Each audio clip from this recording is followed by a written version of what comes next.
rather strange topic tonight. We're going to talk about UFOs. Now, this is an area that most people tend to relegate to the demented or incompetent or fringe type people. And yet the entertainment industry, of course, has picked up on this with the a crop circle thing called Signs, which many of you may have seen. And also Steven Spielberg did a mini-series called Taken, focusing on the abductions and so forth. And while these things are interesting entertainment, they are replete, of course, with all kinds of misinformation and legends and half-truths that get mingled with facts so that it's really just entertainment. But one of the things you and I have to face is what is the real reality here? Is this just a bunch of nonsense, a composite of hoaxes and pranks by various people through the years? Or is there something really going on? One of the things we want to explore a little tonight is, are the UFOs real?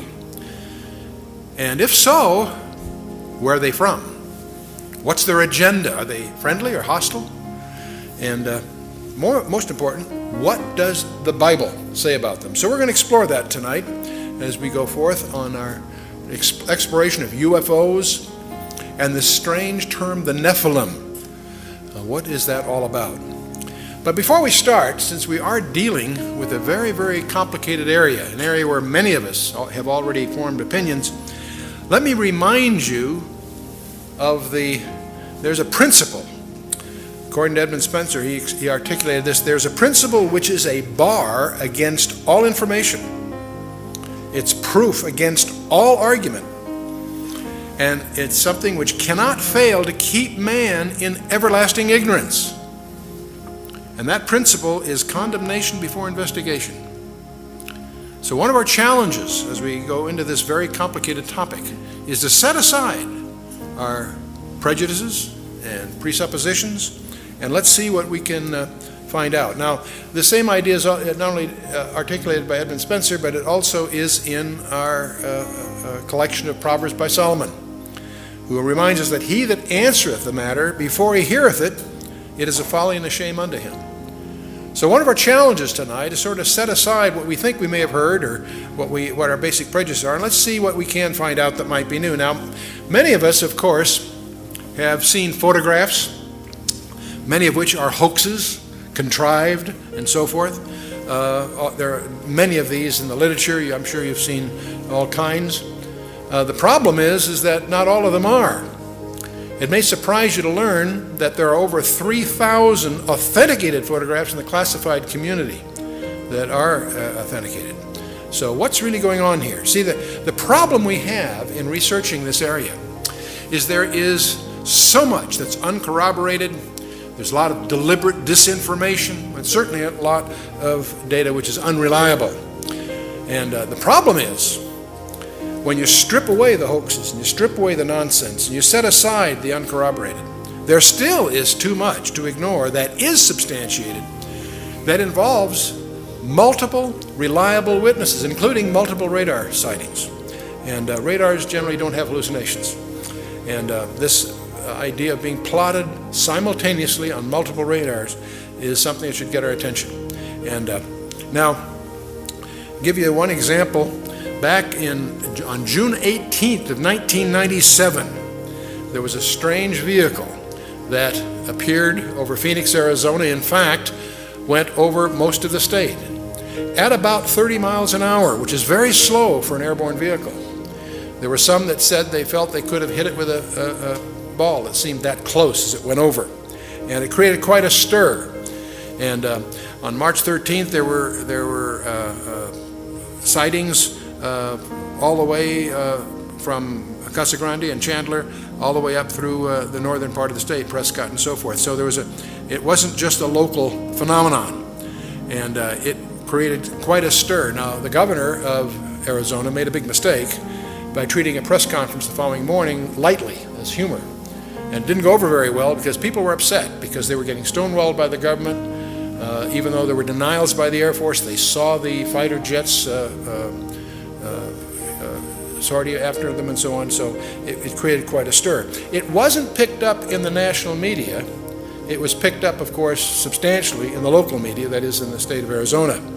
And one of the things that's strange about this is that it happened in March of 1997. It didn't show up until June 18th. And for what's strange to me is not just the event that happened in March, but there was no word about it in the national media. But then for some reason, no obvious reason, on June 18th, it was on the front page of USA Today. That's where this picture came from. It was on the NBC, CBS, CNN, all the major networks had this brief comment about what happened. What was puzzling about it didn't happen on June 18th, it happened back in March. And I haven't been able to determine what triggered the news media to make it a big event at that time. It's one thing it does demonstrate is how the news is managed, because all the networks pick it up at the same time for no ostensible reason.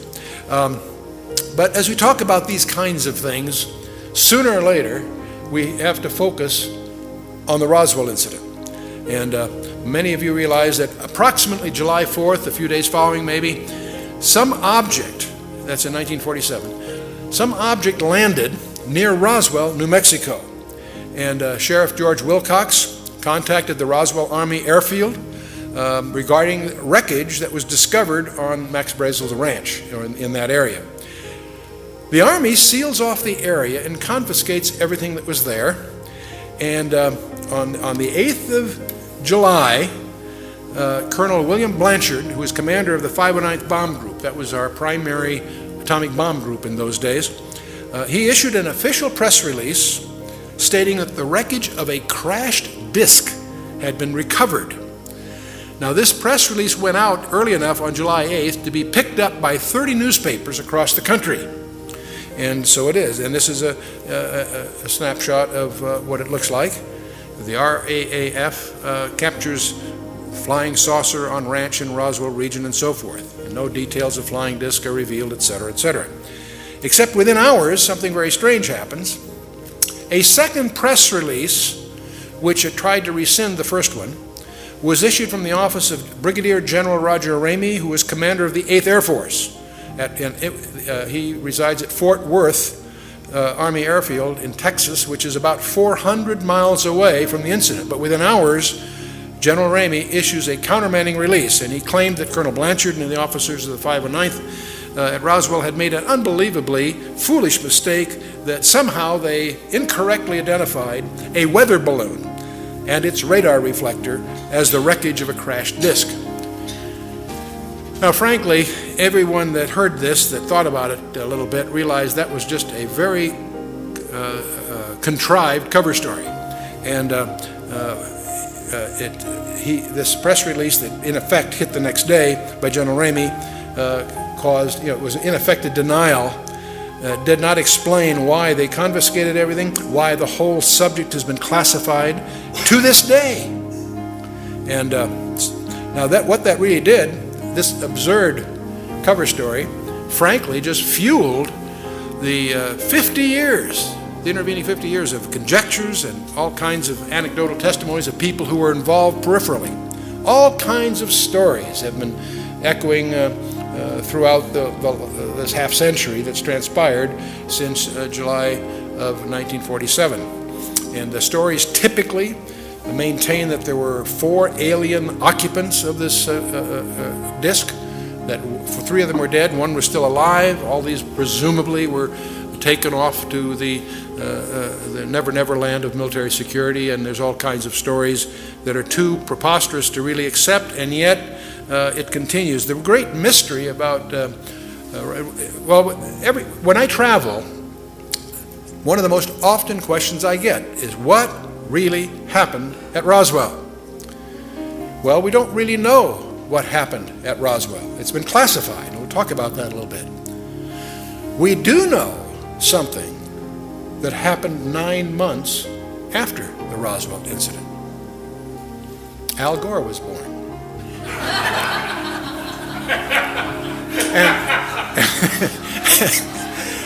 And it turns out he really was. The Roswell incident occurred nominally about July the days following July 4th in 1947. His birthday is March 31st of 1948, and that makes a cute quip, because every audiences always seem to enjoy that kind of a crack. And obviously I'm not being serious, that there's a linkage really. But in any case, there is one reason I want to dwell on this a little bit, because for 50 years people have conjectured what really happened there, and the Air Force has contrived one thin cover story after another over the years, each one sillier than the first, each one easily refuted by anyone that does a little homework. So you wonder, why is this thing still classified? Several presidents and half a dozen congressmen have tried to crack the security surrounding Roswell to no avail. What could have happened there that is still to this day regarded as an item of national security?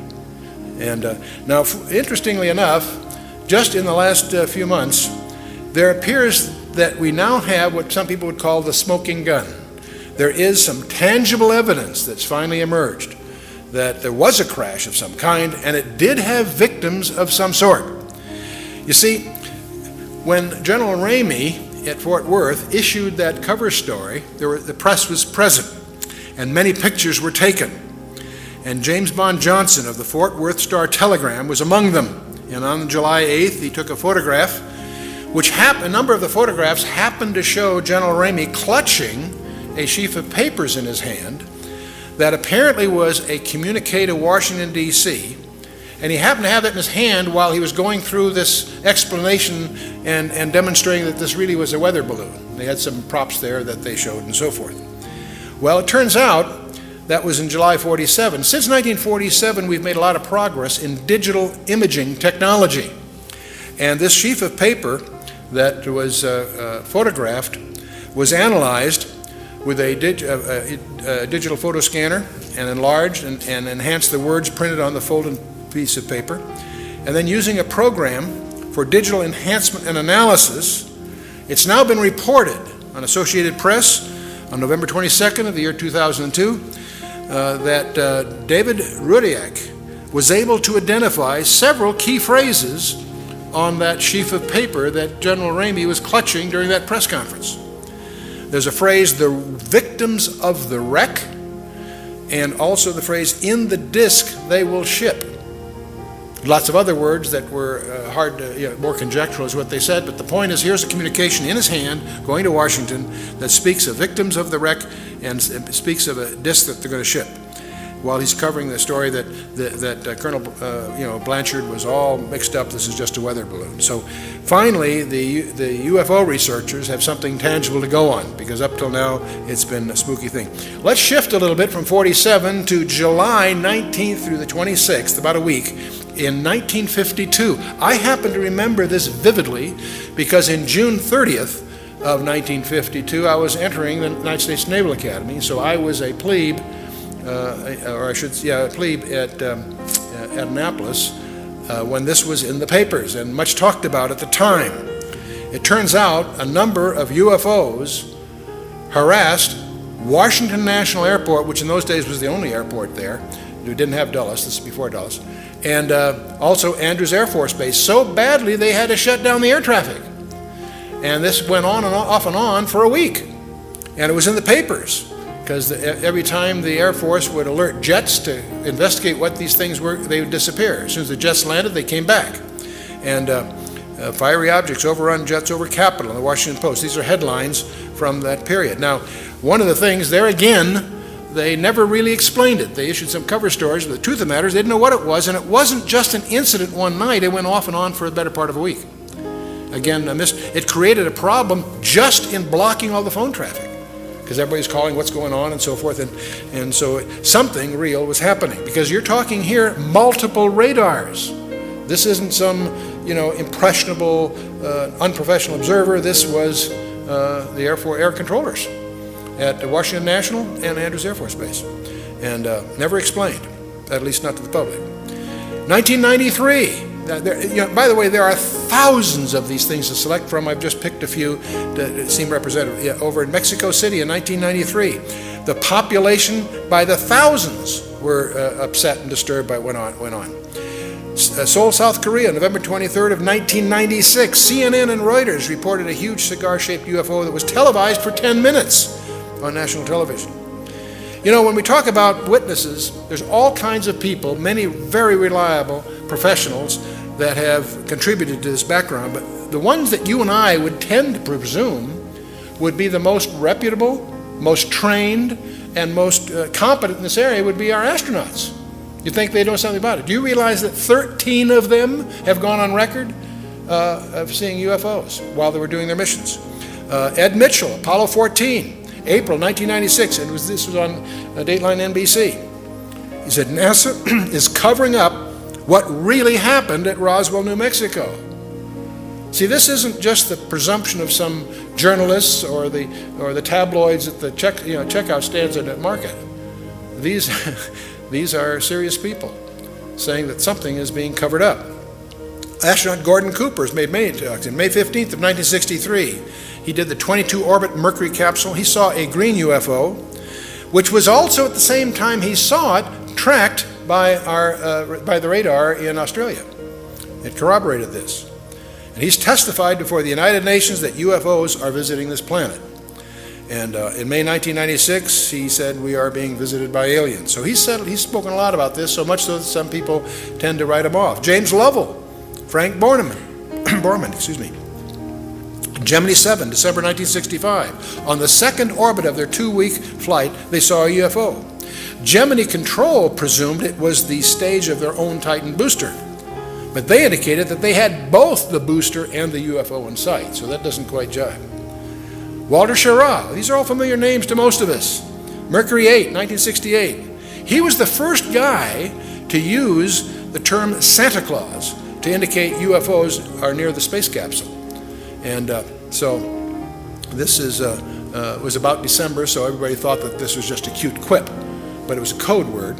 And it was later, in 1979, Maurice Chatelain, the chief of NASA Communications, confirmed that the Santa Claus phrase was a prearranged code word to deal with the UFOs without alarming the public. And Neil Armstrong, Buzz Aldrin, these familiar names to you? Are these guys competent? On Apollo 11, July 21st, 1969, both apparently saw lights in and on a crater, and there are unconfirmed reports that there were other spacecraft there. Some of this is classified, gets classified quickly, so we're treading on dangerous ground. But they have said 2 large objects, we're watching them. And Armstrong is quoted in some reports of a CIA cover-up. Now those reports get squelched, of course, so it's hard to separate what was just urban legend and what really happened. But if you go to Ed White, James McDivitt, James Lovell, Borman, Schirra, Gordon Cooper, these guys have all reported UFOs. Neil Armstrong, Apollo 11, Buzz Aldrin, Apollo 11, Ed Mitchell, Apollo 14, and on it goes. And one of the most interesting ones is John Blaha. He was a veteran of 5 space shuttle missions. He also was a relatively recent resident of the Russian Mir space station. This is a few years ago. March 24th of 1989, an amateur radio operator picked up an intercept. Said, Houston, this is Discovery. We still have the alien spacecraft under observation. And very impressive to listen to that soundtrack and hear the familiar voice say these rather strange things. So UFOs, we could go on and on. The main point I'm trying to do at this point, just indicate there are some people that you would consider competent and reliable in multiple names that are reporting these things are real. And I would not attribute all of these to hallucinations or being impressionable or what have you. In fact, if you start looking into this area as an area of research, you'll find it extremely difficult because there are 6,000 professional publications in English alone that deal with this. There are 2,200 foreign publications, 1,350 UFO-related periodicals. And some of these, if you look at the books in the library, there are over 700 books that deal with UFOs just in the period from the 17th century to the Second World War, from 1650 to about 1945. There are over 300 books prior to the 17th century that deal with UFOs in the ancient times. So what on earth is this all about? You know, they've done polls. Do you realize that 57% of Americans, according to the polls, believe in UFOs? That's Doesn't make them real, but it says there's some phenomenology that must be real, even just perceptions. 15% of Americans believe they have seen a UFO. How many of you in the audience have seen a UFO at one time? Okay, we're not going to take names. I just care. Oh, good, okay. Here's the shocking one. This blew me away when I first ran into it. Somewhere between 1 and 3%, various polls agree, somewhere between 1 and 3% of Americans claim that they have had an abduction experience. That's over 5 million people, or in that neighborhood.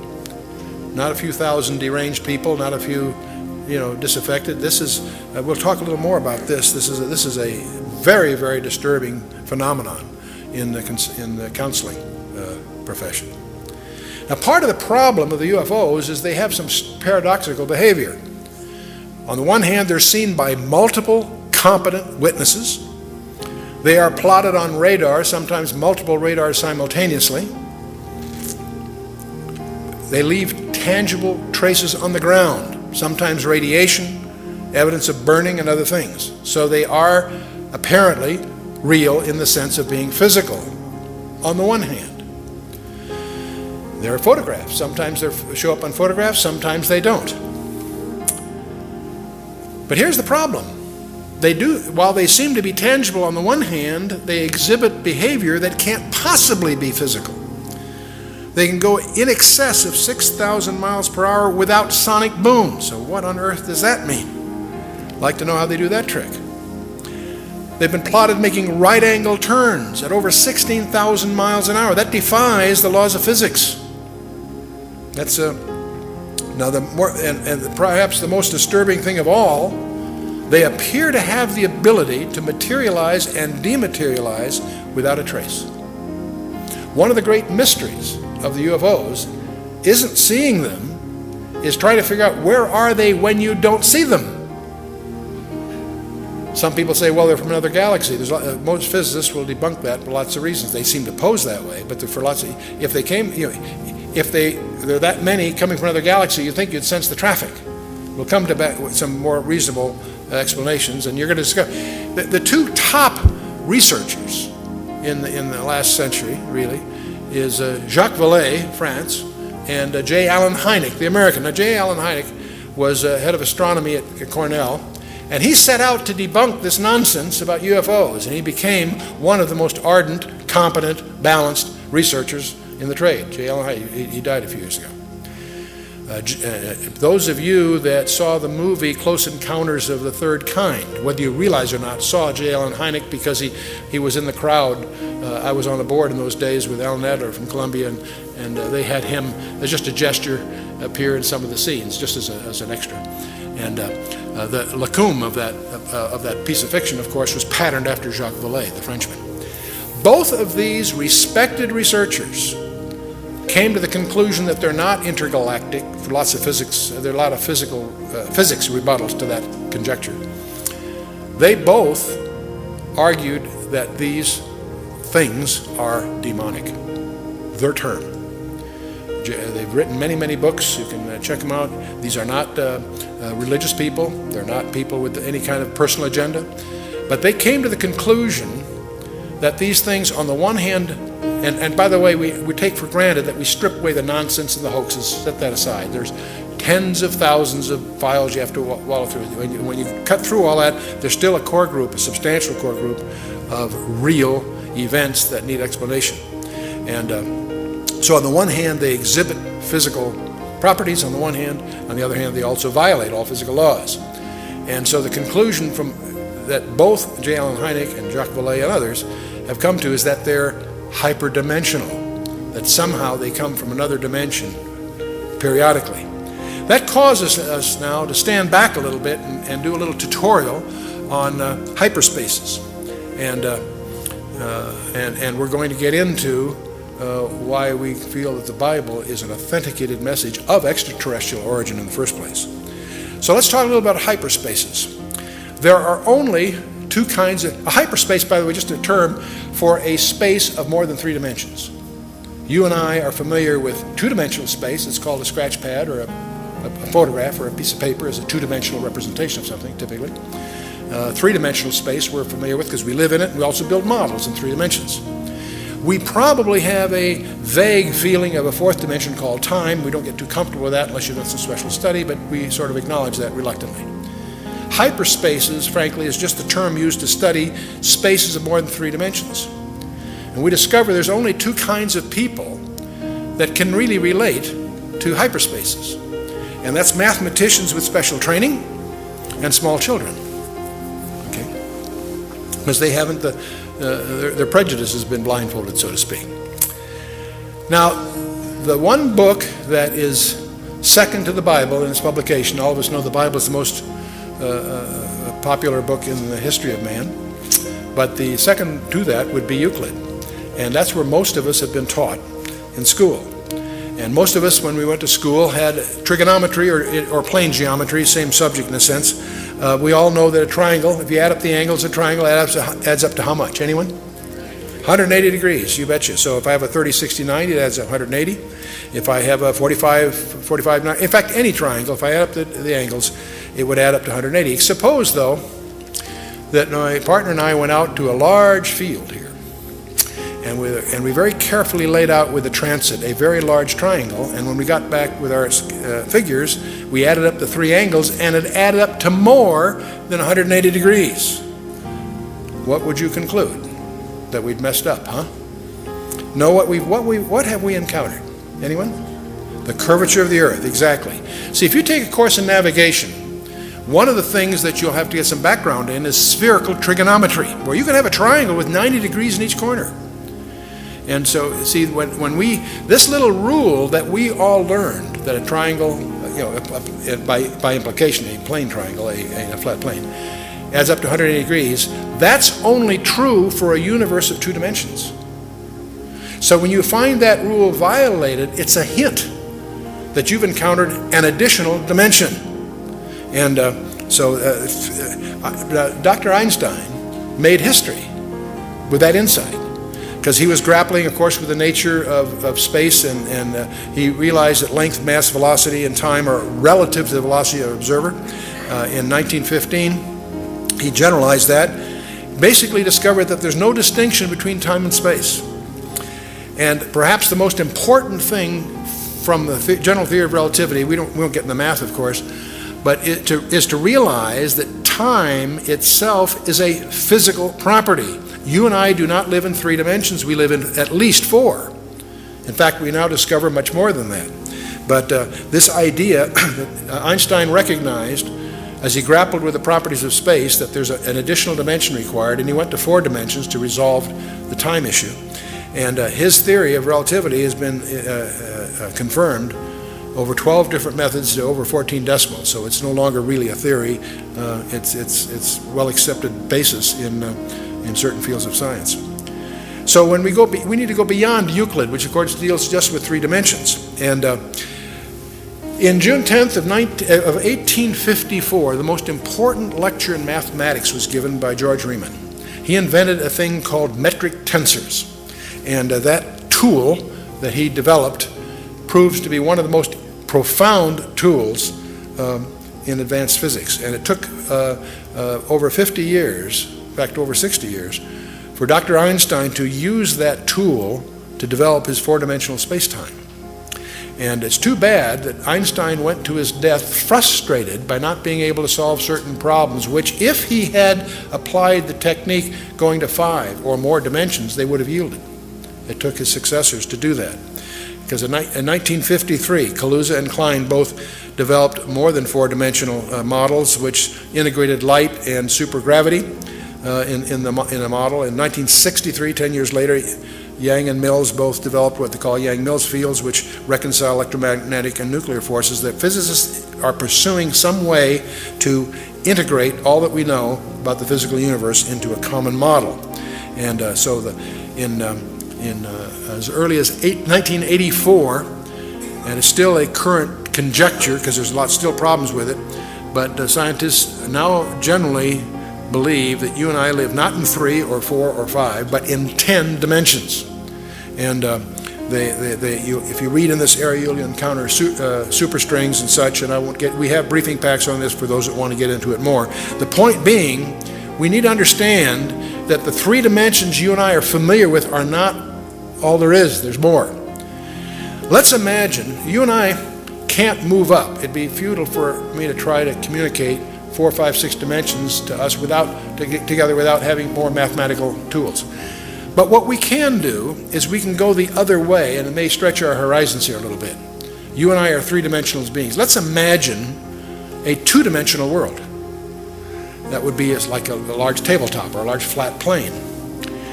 Now, let's imagine that two-dimensional world populated by two-dimensional people. You and I could come along and poke our finger through the plane of their existence. And what would they see? They would see a circle. They'd only see that which they could relate to in their universe. But if we as a three-dimensional being are putting our finger through that two-dimensional universe to the two-dimensional people in the two-dimensional universe, they would simply see a circle. Well, in fact, let's imagine that a ball fell through that two-dimensional universe. To the two-dimensional observer in that two-dimensional universe, he'd see from nothing to a point.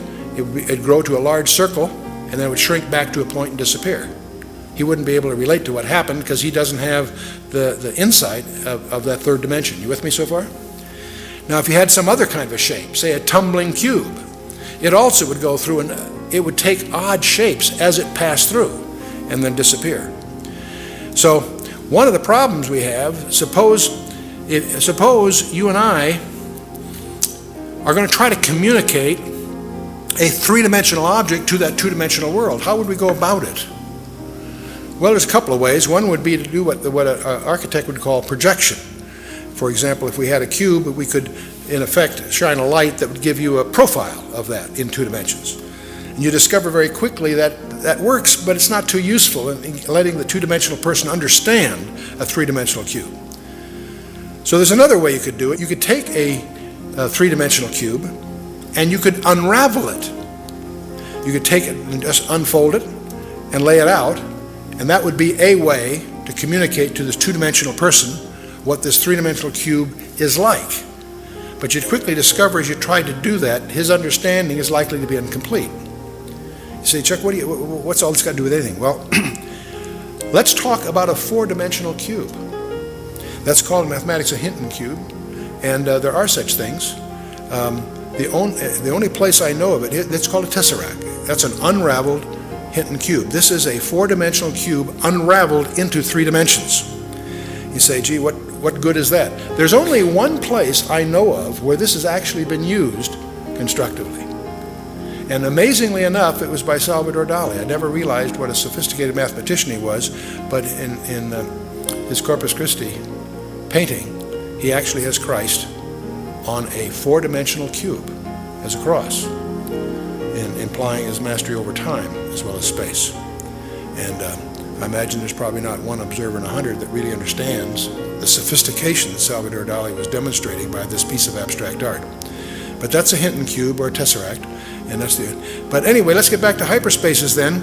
The main point I want to get across: you and I live in 3 spatial dimensions, and that time is a physical property. That's very important to us in our ministry because we know that the Bible is an integrated message. 66 books penned by 40 guys over thousands of years. And yet it's integrated, and not just thematically. The very design of the text itself evidences integration. But what's mysterious about that integration also implies that the origin of that message is from outside the dimensionality of time because of the nature of its structure, its use of writing history before it happens and so forth. So that's very important.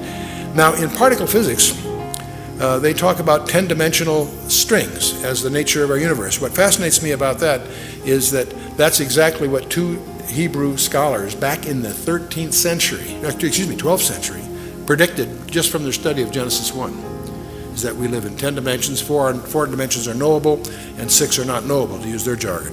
But in any case, the suggestion, it's the only one that we've encountered that really can reconcile what we think we know, is that the UFOs apparently are hyperdimensional. They apparently can enter our dimensional under certain conditions for certain periods of time. And so let's see. Now there's another aspect I'd like to touch upon, about the whole UFO area. And getting back to the Roswell thing, why on earth is Roswell still classified? Why can't the American public or the world public be informed about what's really going on? It's all tightly classified. Well, back in 1984, an event occurred that deserves some comment.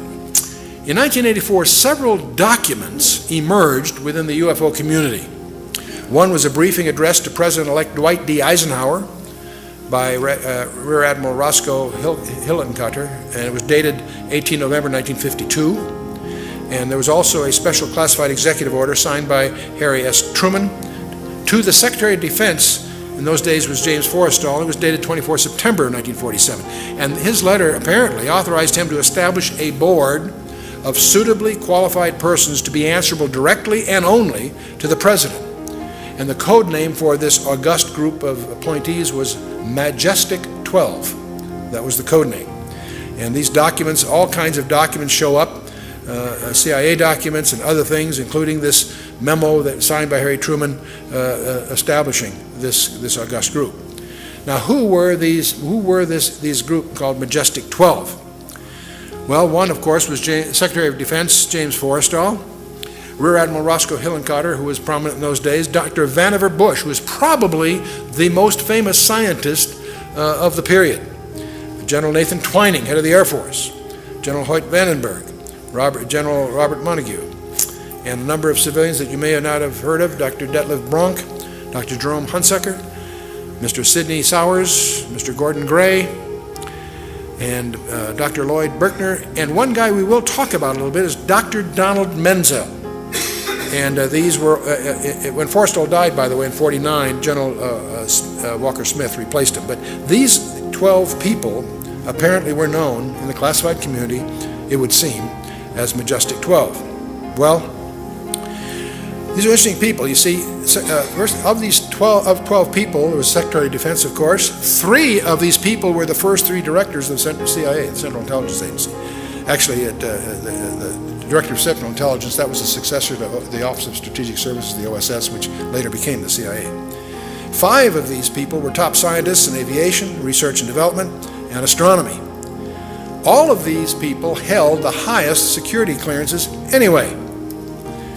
Let's talk a little bit about Admiral Hillenkotter. Turns out, he was not simply a Navy man. And by the way, I want to mention something. A lot of people have heard about Majestic 12. And a lot of people also understand that it's been all debunked. But we're indebted to a very, very patient, thorough, diligent researcher by the name of Stanton Friedman, who published a book on this. And what he did, he developed dossiers. He spent 20 years developing dossiers on each of the 12 to try to understand as much as he could about their personal lives. Rear Admiral Hillenkotter was not simply a Navy man. He was the first director of the CIA, which was also established, interestingly enough, in September of 1947, just months after the Roswell incident. He retired from the U.S. Navy in 57 and soon was appointed on the board of governors of NICAP, which was considered the most influential UFO organization in the 50s and 60s. Dr. Vannevar Bush, this is a name you probably heard. He's a world-renowned research scientist. He was the head of MIT between the 2 world wars, and head of the Office of Scientific Research and Development. He led the development of the atomic bomb, the proximity fuse, radar, and 100 other high-tech systems with military applications. See, that's why he's so well known. He was also well known for establishing a policy of compartmentalization of classified work. It was previously the style in research labs to give people a lot of freedom of movement. And he was the one that saw the need for compartmentalizing, letting scientists have only the information they need to know so that they could control the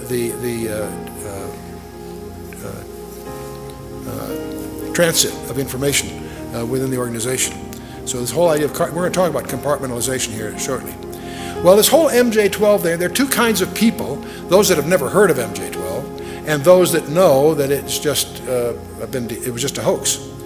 You see, somebody noticed that apparently that the typewriter that was used to type the Truman Executive Order of 1947 was deemed a Smith Corona model and had not been manufactured until 1963. So you start to smell a hoax, if that's true. The signature on the the signature on the memorandum had apparently been photocopied from an unrelated letter that Truman wrote to Vannevar Bush back, written in 1st of October of 1947. So you get the impression this thing was just a hoax. There are other anomalies that were noted and published in various media, so it quickly, within the UFO community, in just a few years, it was recognized by everyone that these documents were just fakes. And so most people either never heard of MG-12 or they, quote, know, close quote, that it was just a very elaborate hoax. Until Friedman comes along. Stanton Friedman, he was a nuclear physicist. He spent over a decade painstakingly probing 15 libraries and archives, and he now has cast significant doubts about the doubters. He has refuted most of the documentation quibbles that were raised by the skeptics, but more importantly, he compiled detailed dossiers on each of the 12, and he's made some intriguing discoveries. See, by collecting the details on each one, some very interesting corroborations have emerged, and these are all published in his book, Top Secret Magic, in 1996. Let's take General Nathan Twining as an example. He had been scheduled to fly to Seattle on July 16th of 1947 to review the new B-50 bomber that was being built by Boeing at that time, and also to do some fishing with some old friends. So that was all scheduled for some time. Suddenly, General Twining canceled his Seattle trip and headed for New Mexico on July 7th. This is billed as just a routine inspection, but that doesn't jibe with the apparent urgency to upset all these other long-laid plans for no apparent specific reason. It's also interesting that on July 9th, President Truman met with New Mexico Senator Chavez with no reason given. So you get the feeling behind these calendar entries there's something going on. Another interesting guy is Donald Menzel. He apparently, Friedman discovers, led a double life. As a UFO debunker and a distinguished astronomer in public, he was a well-known astronomer. He also ran around poking holes at these UFO conjectures that were going on in those days. But it turns out he was also a linguist, a cryptographer, and a consultant to the National Security Agency and the Defense Intelligence Agency for more than 30 years, and this was not known in the public. This is something Stanton found out by doing his homework. He held a top-secret ultra-clearance, and none of this was known to the general public. So it's interesting, whoever contrived this hoax had a lot of inside information somehow. Now what's also provocative is Dr. Menzel, he gave some technical explanations disputing some UFO incidents that often were not scientifically defendable, especially for a guy like him who is a competent technologist. So it's strongly suggestive that he had a private agenda of disinformation as part of his job. So at this point, it may be useful to highlight, again, this is a little tutorial, which I'm going to call the anatomy of secrecy. How do you make something secret within the government or military community? Well, the first thing, you can define the content of what's going on as secret or top secret or whatever level is justified by the content of the material. If there's a contract, the content of the work can be classified secret, top secret, what have you. But let's assume you're really serious about making this especially secure. The other thing you can do is called compartmentalization. You can compartmentalize the project. And how do you do that? You make the existence of the contract classified.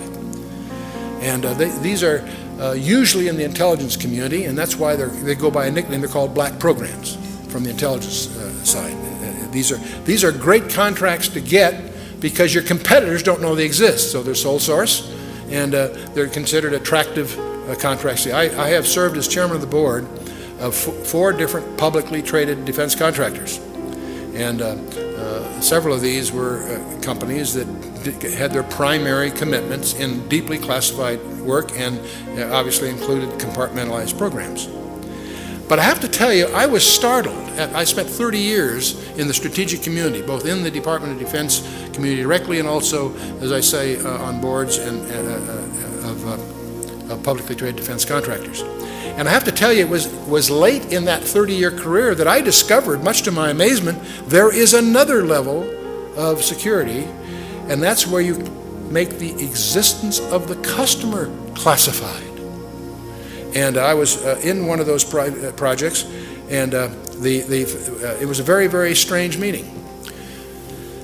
We had our little company that was publicly traded, but not a large company, was competing for a particular procurement, and the head of that particular division asked me, as chairman of the board and controlling shareholder, and so on, to be present in the meeting, along with our banker. The vice president of First Interstate Bank was there, and as we in this conference room, 3 guys come in with business cards and give us their business cards, High Technology Research Associates or something like that, but quickly explain that that's just a cover, and we're not surprised. That's what's known as a cutout, a shell corporation that they're using for certain purposes, and they explained to us that we're down to 2 companies. Ours, which is a smaller company, and another large company. And one of the 2 companies is going to get, this is like on a Wednesday or Thursday, on Monday, one of these companies will be phoned and get the contract. And we're in the running. Okay, that's exciting. But then they explain that they're very embarrassed because we'll get a verbal okay on Monday if we win. But we'll have to start work right away to make the timing, and they won't be able to get paperwork to us for maybe 60 or 90 days. They're embarrassed, but it takes that long to get the kind of paperwork we need. And so the problem is we're going to have to start on a verbal go-ahead before we have paper. And the problem with that is that they looked at our financials, and we weren't that financially strong to undertake that kind of commitment. And so that's why they wanted a banker there. And so they said, could the bank extend? I think we had a credit line in those days of, I think, $4.5 million. It would take another $1.5 million to make us presentable for this purpose. And so they asked the bank if the bank could increase our credit line for $1.5 million. The banker very naturally said, "You don't tell us who you are, and you won't tell us what it's all about." The answer is no. And so we're at a stalemate because, as it stood, we wouldn't be qualified. And I turned to the vice president of First Interstate Bank and says, "You people have my personal financials." In those days, I had money. That's before I got in my project with the Russians. But anyway, it took me down. But the point is, in those days, I had a net worth. I says, you have a net worth. If I guaranteed the incremental loan, would the bank willing to go along with this? And he said, I can't. He says he didn't have the authority, but we go downtown. He says that they'd probably go along with that. So I turned to the customer. I says, if I can pull that off in the next 24 hours, would that suffice? And they said, sure. So that's exactly what we did. I went downtown the next morning to First Interstate Bank. We signed some papers, and I guaranteed an incremental $1.5 million on the existing $4.5 million loan on that Thursday or Friday, whatever it was. And that Monday, we did get a phone call, and we won this contract. And that was it turned out to be the electronics for the B-2. And it was 18 months later that whole project got transferred to Northrop. But prior to that, it was in an organization whose existence is classified.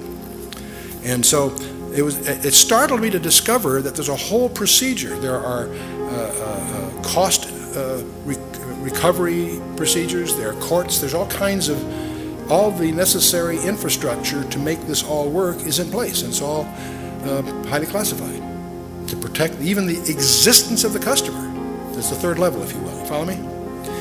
Well, one of the things that I want to, when you start talking about this with that kind of a structure, how do you also really protect something that you're trying to keep secret? And one of the things you can do is have an active disinformation strategy. You not only keep it secret, you publish things to keep people from understanding what it is, discredit it, or whatever else. And we did that, for example, in the Manhattan Project during World War II. The very existence of our atomic bomb project, the so-called Manhattan Project, was hidden under a whole bunch of other cover stories and pseudo-projects. You went through certain doors, there were projects going on that really had nothing to do with anything, they were just a cover, to hide what was really going on. Active disinformation. And one of the things I personally suspect is that's exactly what they did with MJ-12. It's very possible that they surface documents that have flaws in them, knowing that after a few months, few years, whatever, the diligence of researchers will discover that that couldn't have been that typewriter, that really isn't Truman's signature, whatever. So everybody knows that MJ-12 is just a big hoax. What a perfect cover. Ask anybody that's in this community about MJ-12, they'll shrug it off right away. Oh, that's that hoax that surfaced in the 80s. Really? What a perfect cover. And obviously, if I think it's real, I think it's continued. It obviously has gone under new names and so forth. But I suddenly began to realize that the debunking of MJ-12 may be very well, there's a number of reasons I don't want to get into that caused me to suspect that that all was contrived. There have been some others like that, incidentally. So there's a continuing mystery. Why is somebody going to all this trouble to hide, for example, the Roswell stuff from after 56 years, whatever it is, 57 years. 2 presidents, 4 congressmen failed to penetrate the security surrounding the UFO-related issues. It's strange. By the way, a Canadian embassy inquiry was rebuffed in Washington, D.C. with the disclosure that the topic of UFOs enjoys a classification higher than our most secret warheads, the W-88s. They made an inquiry and they got turned down, but they made a mistake when they turned it down because they disclosed the fact that what they were after, which is some UFO information, was classified more highly than our weapon systems. Why? And now, by the way, just as we have Roswell in the United States, in England they have the famous Rendlesham Forest incident. And this is kind of interesting. On December 26th and 27th, the day after and then the next day of Christmas, in 1980, there's a forest that's right next to a U.S. air base and a Royal Air Base at Woodbridge in Suffolk, England. And in that forest, twice, 2 evenings in a row, a UFO landed. And it was seen 2 nights into succession. It was tracked on radar by many of the military sites around there. Many people were involved. They rolled out what they call light-alls. That's like a car-drawn trailer that has bright lights for various outdoor projects. They had that all set up when they landed. It was apparently scheduled somehow. And this was reported by Deputy Base Commander Lieutenant Colonel Charles Halt in a memo that was classified on both sides of the Atlantic, but a copy did get leaked out. And so just as we have our Roswell mystery, in England they talk a lot about Rendlesham Forest. What really happened there? There are lots of people involved, military, enlisted and others. So out of that have come all kinds of stories. Many of them are too afraid to even talk about it. Others that share incidents, and they're very just as they're bizarre tales about Roswell, there's even more bizarre tales about Rendlesham Forest. Well, the good news is the UK government has announced last few months that the Rendlesham file is going to be released. They're moving towards a Freedom of Information Act kind of posture, and apparently the Rendlesham Forest files, which have only been seen by about 20 people up until the release, and we're moving into a day when some of these mysteries are going to be revealed. Here Jesus, ek weet ek is 'n sondaar. Ek besef dat ek nie sal hemel toe gaan as ek nie 'n verhouding met U het nie. Ek glo dat U aarde toe gekom het en vir my gesterf het aan die kruis en weer opgestaan het uit die dood. Was my sonde weg deur U bloed en maak van my 'n nuwe mens. Ek wil nie meer sondig nie. Help my om vir U te lewe. Ek gee vandag my hart vir U en kroon U as koning van my lewe. Dankie dat ek nou deel is van die hemel se familie.